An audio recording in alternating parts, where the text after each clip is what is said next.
وبركاته وعليكم السلام ورحمة الله وبركاته আরে চাচা যান এই ছোটা ব্যাগ নিয়ে কোথায় খবর জানাবো বাবা একটু বাজারে গিয়েছিলাম আপনি এই বয়সে বাজারে গিয়েছিলেন আপনার কি ছেলে মেয়েরা নাই ছেলে মেয়েদের কথা আর বলো না ছেলে মেয়ে নাতি পোতা মিলে প্রায় 25 জন বাচ্চা আছে কিন্তু একটা প্রবাদ আছে না ছোট পুত্র নাম কি একোনা কাম কি এই হলো আমার অবস্থা তওবা তওবা এসব কেমন ছেলে চাচা আপনি কি পিতা মাতার হক বড় হক শেখাননি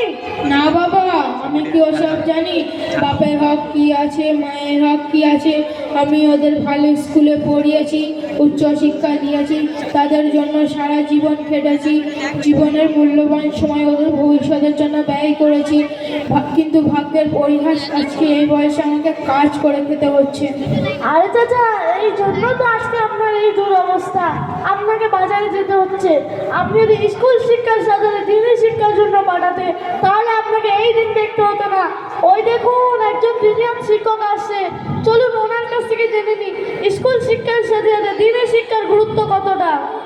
আসসালামু আলাইকুম ওয়া রাহমাতুল্লাহি ওয়া বারাকাতুহু ওয়া আলাইকুমুস সালাম ওয়া রাহমাতুল্লাহি ওয়া বারাকাতুহু হুজুর এই দেখুন চাচা বলছে দিনের শিক্ষার প্রয়োজন কি চাচা যান আল্লাহ তাআলা আমাদেরকে মুসলমান বানিয়েছেন আমাদের দায়িত্ব কর্তব্য হলো নিজে দিনের উপরে টিকে থাকার সাথে সাথে আমাদের বাচ্চাদেরও দিন শেখানো তার কারণ হলো প্রত্যেক পিতার উপরে তার সন্তানের জন্য 3টি হক আছে যেটি আমাদের এই দিনিয়াত মুআজ্জাম মক্তবের ছাত্র বলে দিচ্ছেন আরে চাচা এই জন্য তো আজকে আপনাকে আরে চাচা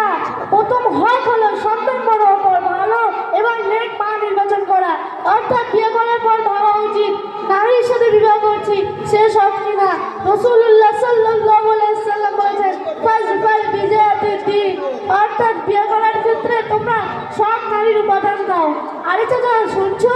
দ্বিতীয় হক হলো সন্তান ভূমিষ্ঠ হওয়ার পর ভালো নাম নির্বাচন করা কিন্তু বড় দুঃখের বিষয় আমাদের মুসলমান সমাজের ধারণা হলো বাচ্চার জন্য এমন একটি নাম রাখতে হবে সেটি আমাদের এলাকায় কারণ নেই সেটি ইসলামী হোক অথবা না হোক যেমন রাজ রাজু লালটু পল্টু চল্টু সুরাজ ইত্যাদি এগুলি ইসলামী নাম নয় আরে চাচা শুনছো তৃতীয় হক হলো সন্তান বড় হওয়ার পর যদি কোনো বাচ্চাকে দিনী শিক্ষা না দেওয়া হয় এবং সে শরীয়তের খেলাফ কোনো কাজ করে অর্থাৎ গুনাহ করে তার গুনাহকারীটা তার পিতাকে করা হবে কিয়ামতের দিন তাকে জবাবদারি দিতে হবে যদি সন্তানকে দিনদার না করা হয় তাহলে পিতা হালাল ইনকাম হারাম জায়গায় খরচ হবে অপচয় করবে শরীয়তে পরিপন্থিত কাজ করবে যার কারণে উভয় জগতে আফসোস করতে হবে আরে চাচা শুনছো যদি স্কুল শিক্ষার সাথে সাথে আরে চাচা শুনছো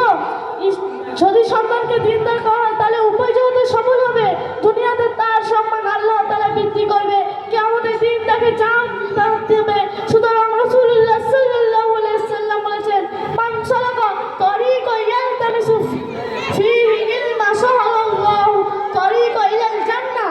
অর্থাৎ যে ব্যক্তি কোন রাস্তা অবলম্বন করে এবং তাতে ইলম সন্ধান করে আল্লাহ তাআলা তার জন্য জান্নাতের রাস্তা সহজ করে দেবে এছাড়া কুরআন ও হাদিসে হাজার ফজিলত রয়েছে কিন্তু মূল বিষয় হলো আমরা যদি একটু গুরুত্ব দেই তাহলে আমাদের বাচ্চাদের স্কুল শিক্ষার সাথে দিনী শিক্ষার অতি সহজ কমপক্ষে এতটুকু যার মাধ্যমে হালাল ও হারাম ফরজ ও ওয়াজিব জানতে পারবে এবং শরীয়তের অনুযায়ী জীবনযাপন করতে পারবে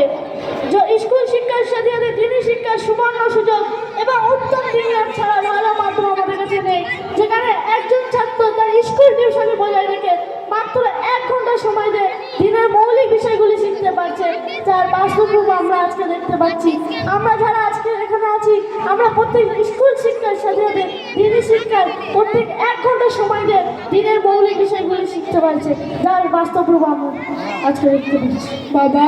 তোমাদের কথা শুনে আমি প্রভাবিত হলাম এবং আমার ধারণা অনেকটা ভালো হয়েছে এবং বাচ্চাদের দিন শেখানোর প্রয়োজনীয়তা বুঝতে পেরেছি যদি বাচ্চাদের দিন না শেখানো হয় তাহলে সে পিতা মাতা এবং বড়দের হক সম্পর্কে অবগত হবে না এবং তাদের হকও আদায় করবে না যারা ভুক্তভোগী আজকে অধিকাংশ পিতা হয়ে আছে, ছেলে বড় হওয়ার পর পিতা মাতার কথা আর শোনে না। যাই হোক, তোমরা দিনিয়াত মুআজ্জাম মক্তবের মাধ্যমে আমাদের সমাজকে অনেক বড় উপকার করে দিয়েছো। দিন হারানো শিশুকে দিন শেখার সুবর্ণ সুযোগ করে দিয়েছো।